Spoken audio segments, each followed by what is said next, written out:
یا الہ العالمین صدقہ پنجتن پاک اللہ، صدقہ حضور نبی کریم سرکار دو عالم امام الانبیاء محمد مصطفیٰ صلی اللہ تعالی علیہ وآلہ وسلم کا، ہمارے بھائی محمد اقبال جوئیہ صاحب جس نیک مشن کے لیے نکلے ہیں، میرے مالک اس مشن میں انہیں کامیابی اور کامرانی عطا فرما۔ آمین۔ یا الہ العالمین ان کی کوششوں کو، ان کی کاوشوں کو اپنی بارگاہ لا یزال میں قبول اور منظور فرما، انہیں استقامت عطا فرما، صحت والی عافیت والی لمبی زندگی عطا فرما۔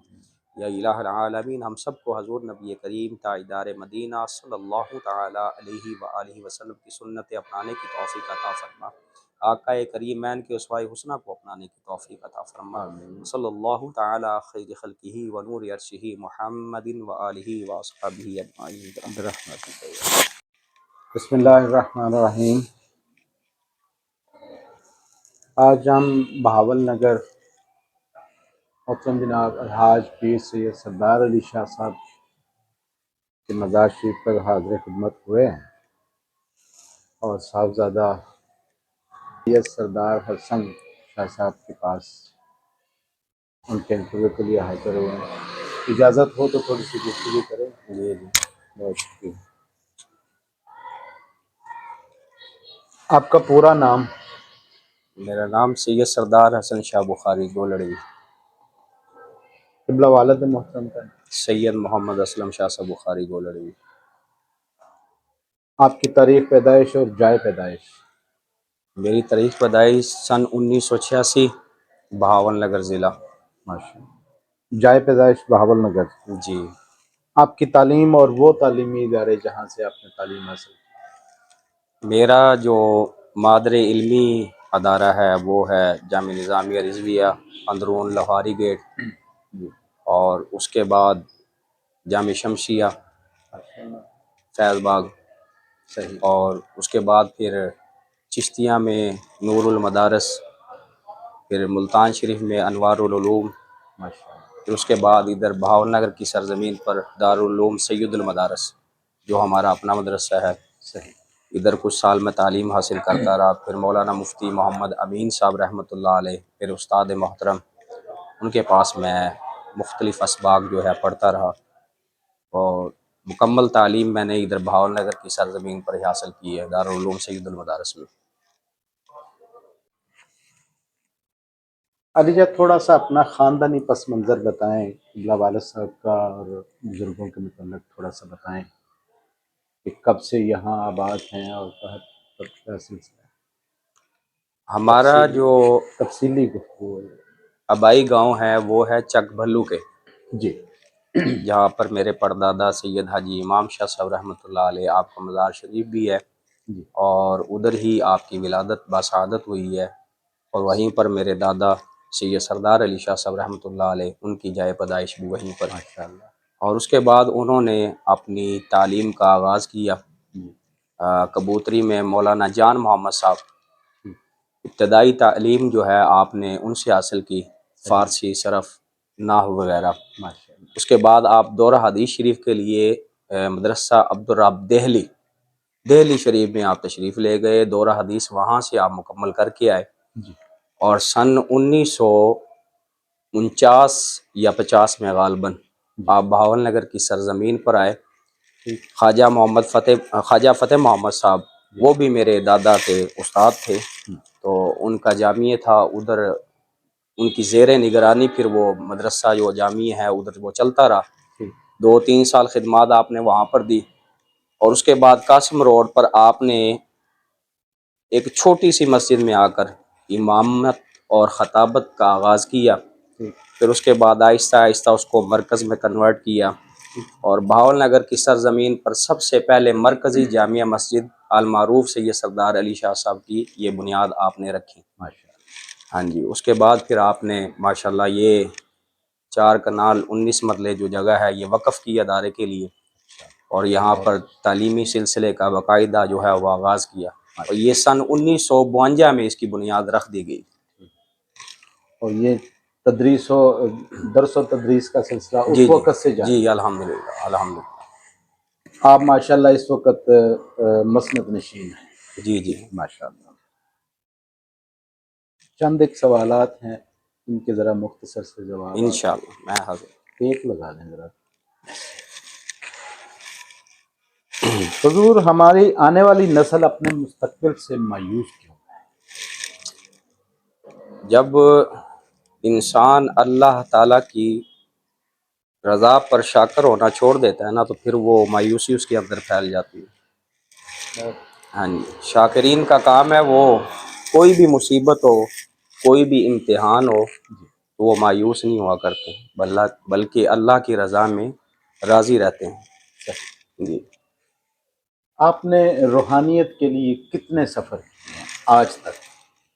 روحانیت کے لیے بے شمار سفر رہے ہیں اور اب تک جو ہے سفر جاری ہیں۔ کوئی یادگار واقعہ یا کوئی ایسا سلسلہ مثلاً کہ کسی بزرگ کو ملنے کے لیے آپ گئے، کوئی ایسی بات ہوئی ہو جی جی کہ یادگار ہو جائے؟ جی یادگار واقعہ کچھ اس طرح ہے کہ میں جب بیعت ہونے کے لیے گولڈا شریف کی سرزمین پر گیا، کیونکہ ہمارا جو روحانی تعلق ہے وہ گولڈا شریف کی سرزمین پیر مہر علی رحمۃ اللہ علیہ، ماشاء اللہ۔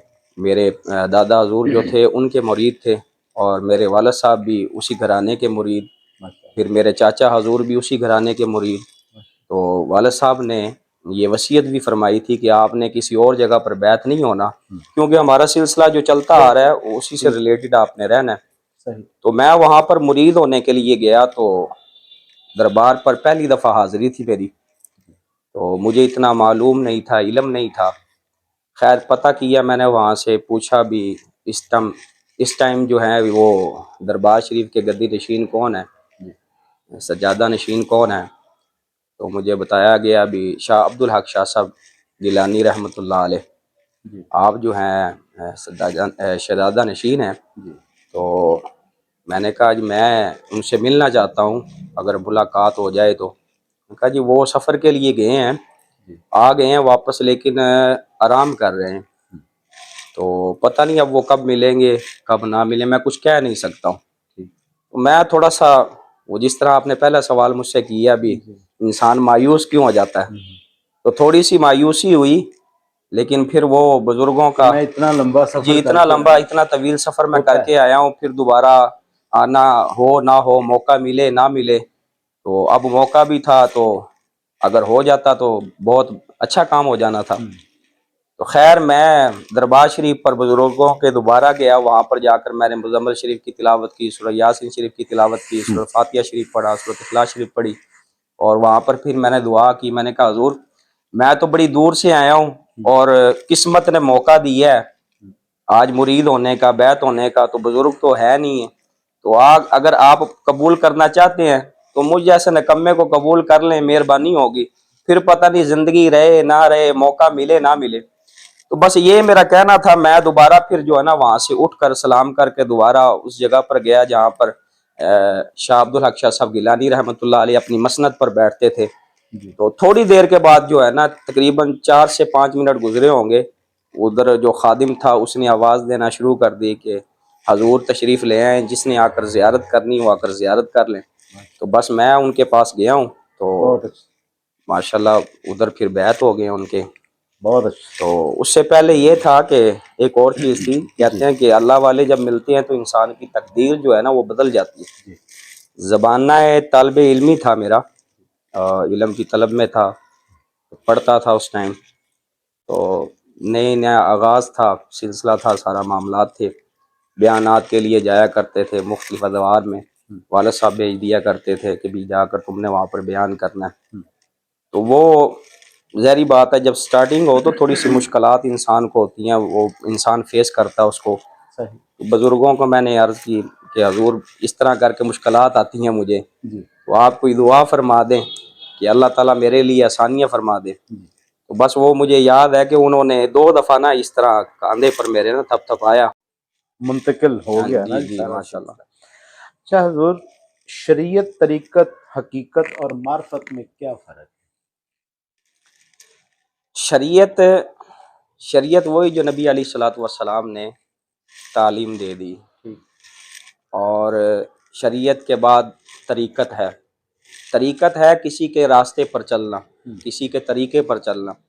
اور ہمارے لیے سب سے جو بہترین طریقہ ہے وہ نبی علیہ الصلوۃ والسلام کا. آپ نبی علیہ الصلوۃ والسلام کی اتباع ہے، آپ کی اتباع میں زندگی کو بسر کرنا، یہی طریقت ہے. اور طریقت کے بعد جو ہے وہ معرفت کا سفر آتا ہے، معرفت کا آغاز ہوتا ہے، پہچان کا آغاز ہوتا ہے. صحیح.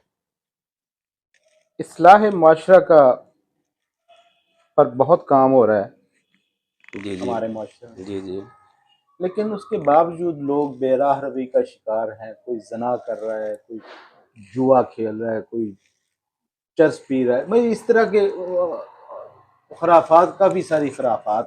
جی جی تو ان کو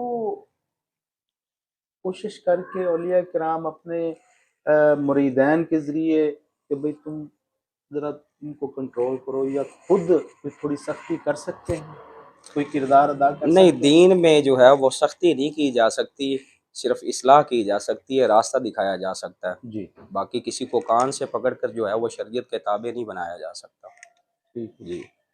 باقی صحیح. یہ ہے کہ لوگوں کو بہت اچھے سے معلوم ہے کہ کون سی چیزیں انسان کے لیے نقصان دہ ہیں، لیکن اس کے باوجود بھی اگر وہ اس چیز کو استعمال کرتے ہیں یا اس چیز میں پڑھتے ہیں، اس خرافات میں پڑھتے ہیں، تو وہ اپنا نقصان کر رہے ہیں. صحیح. انسان کو علم ہے، شعور ہے، سب کچھ ہے، لیکن عمل سے دور ہے. اس کی وجوہات یہ ہے کہ انسان نے ابھی تک اس چیز کو تسلیم نہیں کیا دل سے. قل ان صلاتی و نسکی و محیای و مماتی للہ رب العالمین.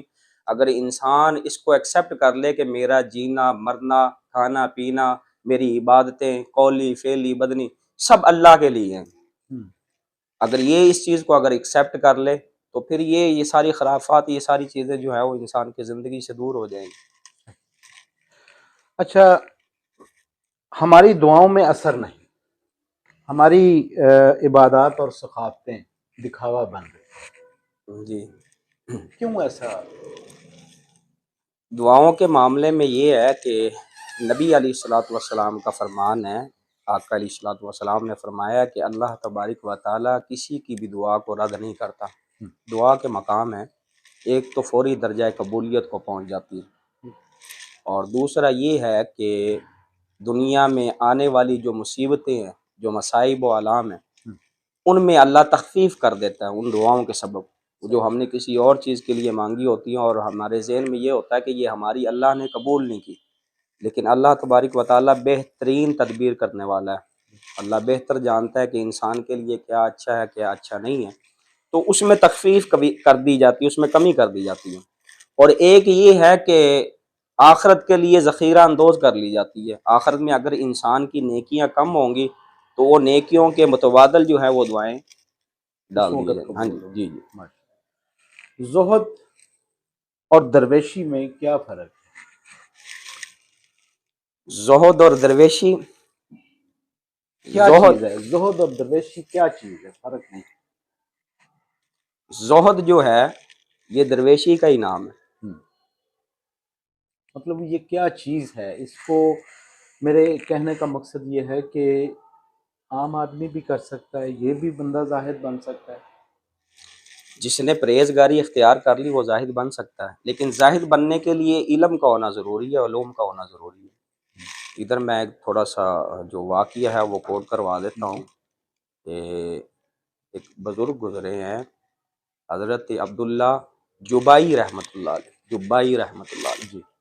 آپ اپنے پیر و مرشد سے امام ابو نعیم رحمۃ اللہ علیہ کی کتاب حلیۃ الاولیاء، حلیۃ الاولیاء یہ پڑھ رہے تھے، تو ان کے دل کی کیفیت نہ وہ کتاب پڑھنے سے، اسباق پڑھنے سے تبدیل ہوگی، مرشد کریم سے پڑھ رہے تھے اپنے. تو انہوں نے یہ سوچا کہ میں اب دنیا کو جو ہے نا وہ ترک کر دیتا ہوں، گوشہ نشینی اختیار کر لیتا ہوں، زہد اور تقوی کو اپنا لیتا ہوں، دنیا کو فراموش کر دیتا ہوں، صرف اللہ اللہ اللہ اللہ کیے جاؤں گا. تو بس یہی دل میں منشا تھی، تمنا تھی کہ حضرت سیدنا غوث اعظم رضی اللہ تعالیٰ عنہ آپ کے پیچھے آپ نے نماز پڑھی. تو شیخ کریم نے جب دیکھا ان کی طرف نماز پڑھنے کے بعد، جب نماز سے فراغت ہوئی، نماز کے بعد دیکھا تو کہنے لگے کہ میں دیکھ رہا ہوں کہ تم گوشہ نشینی اختیار کرنا چاہتے ہو، تو ایسے کرنے کے لیے تمہیں پہلے علوم دینی حاصل کرنا ضروری ہے، دین کا علم حاصل کرنا ضروری ہے، اور پھر کسی فقیر کی صحبت کو اختیار کرنا ضروری ہے. بہت کسی پیر طریقت کامل پیر کی جو ہے نا وہ صحبت اختیار کرنا ضروری ہے، وگرنہ تمہاری حالت اس چوزے کی طرح ہے جسے ابھی پر نہیں آئے. جیسے ایک چوزا ہوتا ہے نا جسے پر نہیں آتے تو وہ جلدی شکار ہو جاتا ہے، صحیح. چیل کا جلدی شکار ہو جاتا ہے. جو پرندے ایسے ہیں تو آپ نے کہا کہ تیری حالت بھی اسی طرح ہوگی. اگر تو دین کا جو ہے علم حاصل نہیں کرتا، معرفت حاصل نہیں کرتا، اور کسی فقیر کی کسی درویش کی خدمت میں نہیں رہتا اور اس سے اپنی تربیت نہیں لیتا، اسے اپنا استاد نہیں بناتا، تو پھر تو کبھی بھی طریقت کے راستے پر نہیں چل سکتا، معرفت کے راستے پر نہیں چل سکتا، معرفت کو نہیں وہ حاصل کر سکتا. تو اس سے پہلے تو علم دین حاصل کر، پھر اس کے بعد کسی پیر کی، کسی فقیر کی، کسی درویش کی صحبت کو اختیار کر، پھر تو اس راستے پر آ. اصحاب کہف کے واقعے میں کتے کی اہمیت کیا ہے؟ اصحاب کہف کے واقعے میں کتے کی اہمیت، وہ کتا بڑی اہمیت کا حامل ہے کہ وہ اولیاء اللہ کے ساتھ لگا، ان کے دامن کے ساتھ لگا اور وہ بھی جنتی ہو گیا. اس دور میں اس میں کوئی آپ تھوڑا سا مطلب اس کتے کو اس دور میں لے کے آئیں، آج کے اولیاء کرام کے متعلق بھی بتائیں نا کہ مریدین بھی کچھ اپنے کو کہتے ہیں کہ جی میں سگے فلاں درد سگ، تو اس کو ان الفاظ میں ذرا کلیئر وہ کریے. ایک عاجزی ہے، انکساری ہے انسان کی، جو انسان اپنے پیر و مرشد کے دربار میں اپنے آپ کو سب سے کم تر سمجھتا ہوا یہ الفاظ جو ہے وہ دہراتا ہے. ٹھیک ہے، صحیح. نہیں، واقعہ تو اصل تھا وہ وفات تھی نا کتے کی، جی جی وفاداری اپنی جی جی. نبھائی. آج کے دور میں ایک عام آدمی، ایک عام مرید اپنے پیر سے وفاداری کیوں نہیں نبھا رہا؟ میرے کہنے کا مقصد یہ اس کا اس پہ ذرا تھوڑا سا مقصد یہی وضاحت ہے نا کریے. کہ انسان قولی طور پر تو جو ہے یہ جملے اس طرح کے الفاظات جو ہے وہ بول دیتا ہے، لیکن فعلی طور پر جو ہے انسان اس سے دور ہے. صحیح صحیح. علی جان، تعویذ گنڈے کی اہمیت کیا ہے؟ کیا اسلام میں جائز ہے؟ بالکل. اگر قرآن کریم برہان رشید کی آیات مقدسہ ان کو تحریر کیا جائے یا ان کو دم کر کے دیا جائے، یا نبی علیہ الصلوۃ والسلام کی تعلیم کردہ دعائیں یا اللہ تبارک و تعالیٰ کے جو اسم ہیں ان کو دم کی صورت میں یا تحریر کی صورت میں دیا جائے، اور وہ عملیات جن میں کسی قسم کا کوئی شرعی تصادم نہ ہو اور جس میں کسی دوسرے غیر اللہ کی شراکت نہ ہو، تو ایسی چیزیں دم کرنا یا تحریر کر کے دینا جائز ہے.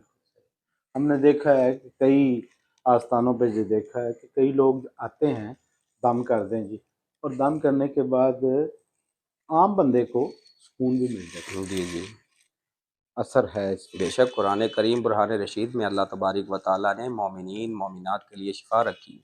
صحیح. کوئی ایسا کام جو آج تک باوجود کوشش کے آپ نہیں کر پائے؟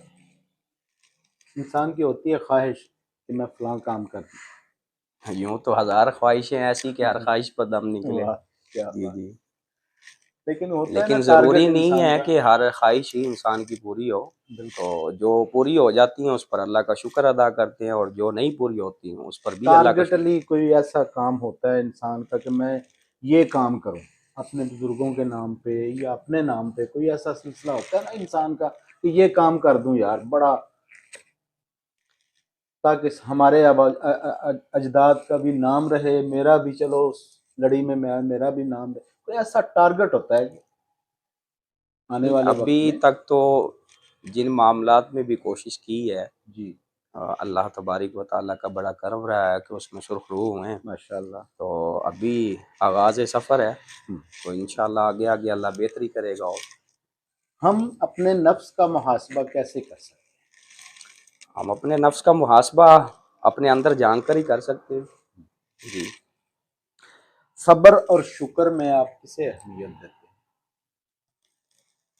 صبر اور شکر دونوں ہی انسان کے لیے ضروری ہیں. کسی کیونکہ ایک کو اہمیت دے سکتے ہیں؟